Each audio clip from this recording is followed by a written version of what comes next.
مقدس متی رسول کی معرفت لکھی گئی انجیل 3 باب 1 سے 12 آیات۔ یوحنا بپتسمہ دینے والے کی منادی۔ ان دنوں میں یوحنا بپتسمہ دینے والا آیا اور یہودیہ کے بیابان میں یہ منادی کرنے لگا کہ توبہ کرو کیونکہ آسمان کی بادشاہی نزدیک آ گئی ہے۔ یہ وہی ہے جس کا ذکر یسایہ نبی کی معرفت یوں ہوا کہ بیابان میں پکارنے والے کی آواز آتی ہے کہ خداوند کی راہ تیار کرو، اس کے راستے سیدھے بناؤ۔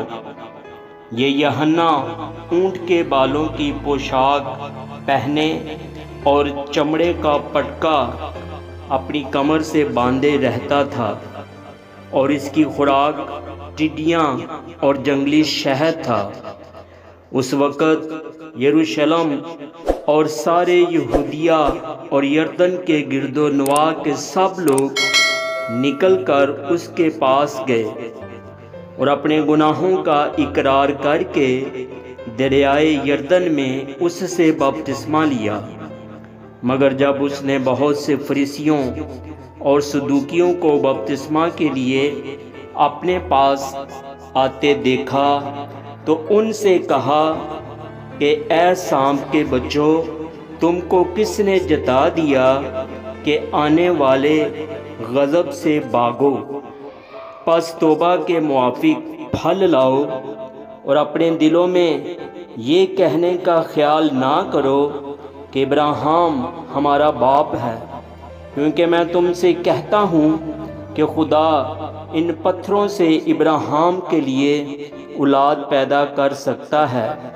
اور اب درختوں کی جڑ پر کلہاڑا رکھا ہوا ہے، پس جو درخت اچھا پھل نہیں لاتا وہ کاٹا اور آگ میں ڈالا جاتا ہے۔ میں تو تم کو توبہ کے لیے پانی سے بپتسمہ دیتا ہوں، لیکن جو میرے بعد آتا ہے وہ مجھ سے زور آور ہے، میں اس کی جوتیاں اٹھانے کے لائق نہیں۔